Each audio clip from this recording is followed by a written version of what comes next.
I've got about apparently 5 or 6 minutes to say the most useful things I can think of. I'm going to do my best.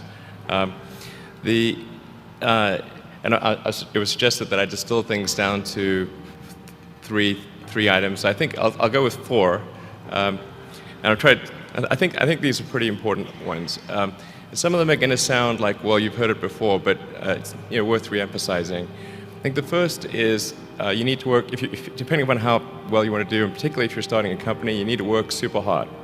So what does super hard mean? Well, when my brother and I were starting our first company, instead of getting an apartment, we just rented a small office and we slept on the couch. And we showered at the YMCA, and we're so hot up we had just one computer. So the website was up during the day, and I was coding at night, 7 days a week, all the time. And I sort of briefly had a girlfriend in that period, and in order to be with me, she had to sleep in the office. So work hard, like every waking hour. That's the thing I would say, particularly if you're starting a company. And I mean, if you do simple math, say like, okay, if somebody else is working 50 hours and you're working 100, you'll get twice as much done in the course of a year as the other company.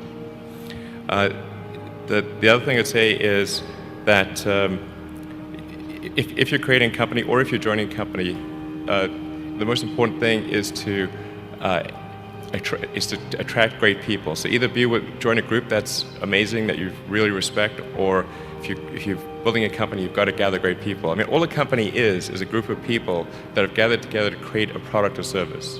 And so depending upon how talented and hardworking that group is, and the degree to which they are focused cohesively in a good direction, that will determine the success of the company. So do everything you can to gather great people if you're creating a company. Then I'd say focus on signal over noise. A lot of companies get confused. They spend money on things that don't actually make the product better. So, for example, at Tesla, we've never spent any money on advertising. We put all of the money into R&D and manufacturing and design to try to make the car as good as possible. And I think that's the way to go. So for any given company, just can keep thinking about, are these efforts that people are expending, are they resulting in a better product or service? And if they're not, stop those efforts. And then the final thing is to sort of don't just follow the trend. So you may have heard me say that it's good to think in terms of the physics approach, or first principles, which is, rather than reasoning by analogy, you boil things down to the most fundamental truths you can imagine, and you reason up from there. And this is a good way to figure out if something really makes sense, or if it's just what everybody else is doing.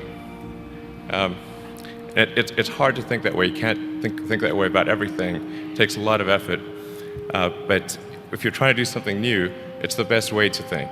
And that framework was developed by physicists to figure out counterintuitive things like quantum mechanics. So it's really a powerful method.